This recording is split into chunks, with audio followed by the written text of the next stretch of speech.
Welcome everyone to the Economy Beyond AI. I am Nalin Miglani, and today we will discuss the new shape of careers in the AI economy. In the previous podcast, we talked about how the best careers will be available in AI beneficiary companies. Let's examine today what will such a career look like. For us, a great career is a sum of three parts: quality of work, the money you make, and what we call in-company duration, which basically means that if the quality of work is great and the money you earn is great in a particular company, you stay there for longer, and that's in-company duration. Let's start with quality of work. As intelligence becomes inexpensive, cost-effective, readily available, easily available, AI beneficiary companies will see a dramatic explosion in the value that each employee creates. If work is a three-stage flow, input, process, output, AI will improve every stage in speed, scale, quality, and sheer quantity.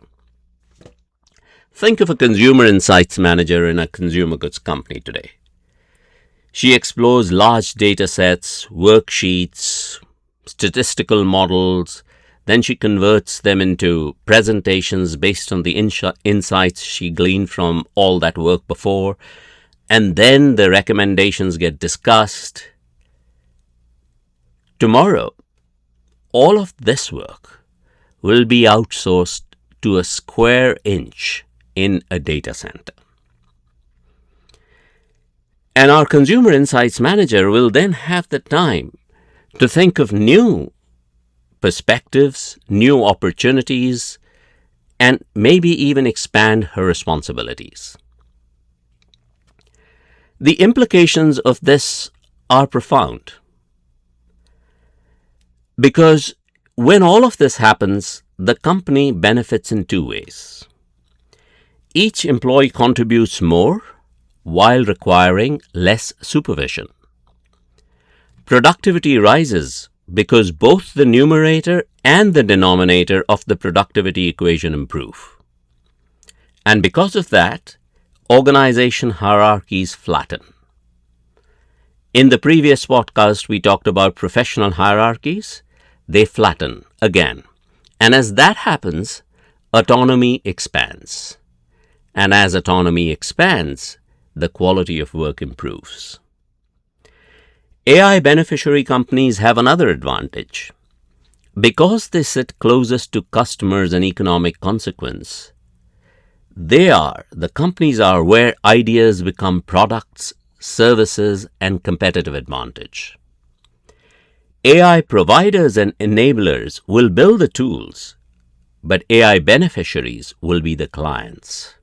They will decide how these tools are used to create value.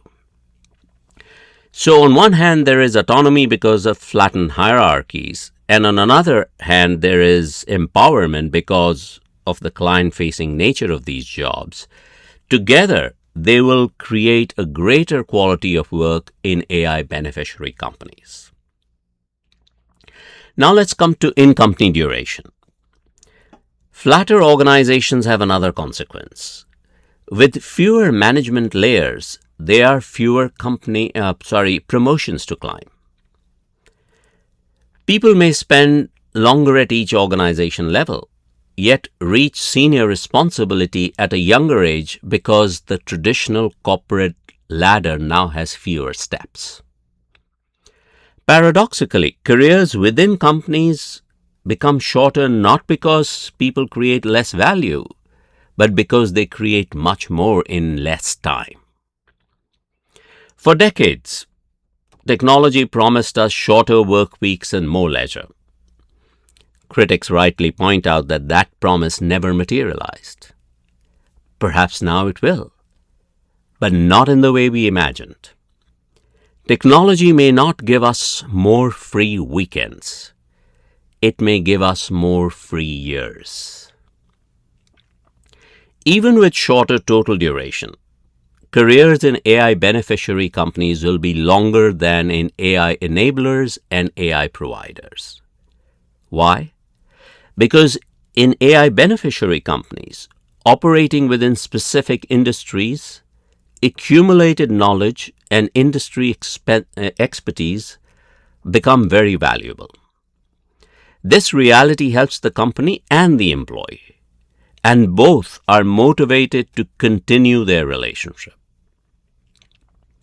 So, in-company duration in AI beneficiary companies will be longer, though duration of careers in the AI economy will be shorter. Now let's go to money, the final consequence. As companies create more value, employee costs become a smaller proportion of total costs. Companies now gain the capacity to pay employees more at every level. And this will actually be a dramatic change. Every employee will earn much more than they currently do at each level, even though there will be fewer levels. There is another reason why employees in AI beneficiary companies will get paid more. Again, as intelligence becomes widely available, industry knowledge becomes relatively more valuable. Employees who accumulate that industry knowledge become disproportionately valuable, not only to their employer, but to competitors as well. So two forces combine again. Capacity to pay increases for companies, and the value of the employee has increased through productivity, but also increases due to industry knowledge and competition. And that combines to create greater economic reward for each job in AI beneficiary companies. By contrast, AI enablers face the risk of disintermediation as AI becomes easier to deploy directly, and AI providers may increasingly compete in markets where intelligence itself has become standardized. Their challenge then becomes how to consistently navigate the B2B space like a service firm of today, continually acquiring new clients across many industries rather than compounding expertise within one ecosystem. So conclude, careers in the AI economy will become more autonomous, more impactful, shorter in total duration, and more economically rewarding, vastly more economically rewarding. And those changes will be strongest in AI beneficiary companies where intelligence is actually converted into economic value.